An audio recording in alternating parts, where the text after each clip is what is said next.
This is supposed to be a democracy, but too often, people who don't have our best interest in mind make the decisions that affect our lives.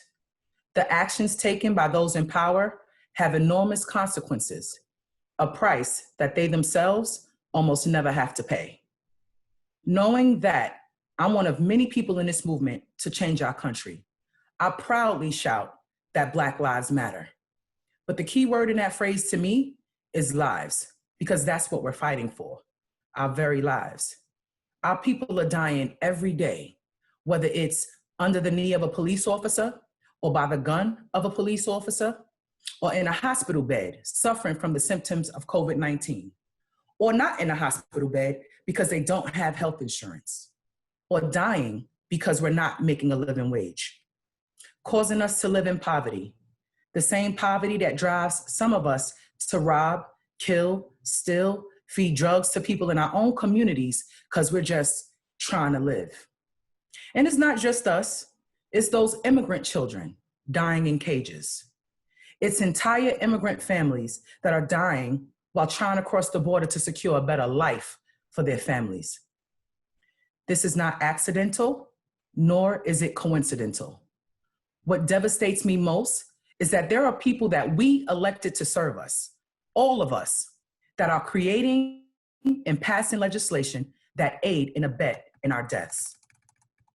Our country was once in a space where we were moving forward, slowly but surely, but it was happening. We weren't where we needed to be, but we were well on our way. We got to see the nation's first Black president, where stronger laws were passed to protect workers, where healthcare became affordable and accessible to all, where an economy was at its worst in history and got turned around to where many people were able to find gainful employment and start small businesses, and many other things that helped to move this country forward. Then came the Trump administration, an administration that is keeping their promise to make America great again. What that reads or translates to us is move this country backwards again. Not only are they working every day to reverse our progress, but the country is now in a space where our freedom of speech and right to assemble is becoming obsolete. We've seen this recently when Trump decided to send federal agents to inner cities to beat, attack, tear gas, and other forms of aggression to our comrades in Matter movement. Here we are, fighting for justice and equality, and they're treating us like a threat to the nation. That says a lot about the state of our nation. As I see it, it's no different from when the Panthers were attacked and dismantled by the FBI and considered one of the biggest internal threats to the country.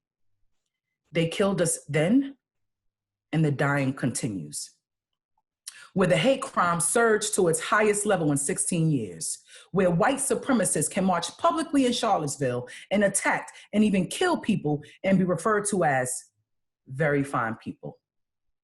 Where the leader of our nation, the free world, is so negligent and incompetent that he allowed COVID-19 to spread out of control, again, leaving us vulnerable and dying. While I'm devastated by all of this, I'm also proud to be from my bloodline ancestors who chose life. They chose to live. They fought for the right to vote. From a people who weren't taught to read and denied a fair education, they understood in a smart way the power of voting. They understood that voting decided if they were to live or to die. They chose to live, even if they had died trying. See, the 15th Amendment gave us the right to vote, but because of racism, white supremacy, and folks wanting to remain in complete and total power, we were denied that right, risking a lot, including death trying to exercise it. They were beaten, given ridiculous competency tests, sometimes were made to pay a tax, some would lose their job or suffered some sort of retaliation if they did to exercise their right to vote. Our brave and strong ancestors in recent history, 55 years ago to be exact, fought back, and we celebrate them on today. They went on to get legislation passed that allowed them to safely cast their vote. They put people in office who they believe had their best interest in mind. They voted for people who they believed would fight for their right to live. These times, sisters and brothers, sadly, are not much different than theirs. We must vote in our own best interest. We must vote for life. And because of the climate of this country, we need to do more than that. We must not only vote, but we must bring others to vote. We must make phone calls. We must knock on doors. We must volunteer in whatever capacity, and we must do it wherever it takes and wherever it must be done, because it's a matter of life and death. Some people might remember P. Diddy's 2004 Vote or Die campaign. And I remember it well because I really didn't understand it then. In my youth, I was like, is it really that serious? But now I know it is. And how dare us not vote? How dare we dishonor the ones that fought for us to have the very right to do so? I'm proud to introduce a sister that I've had the pleasure of working with in the Black Leadership Group of the International Union. This woman not only honored our ancestors by voting, she took it a step further and ran for a seat at the table herself. And she won. Madam Tyisha Walker-Myers is the president of the New Haven Board of Alders, their equivalent to our city council. She is the highest ranking Black woman in New Haven city government. And not abandoning her union duties, she is also the chief shop steward of Local 35. Folks, there are many key state and local races taking place in this election cycle. That means there are so many places and opportunity for us to take power. And it's important that we do so.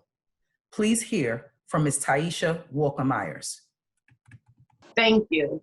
So it's really important to vote right now.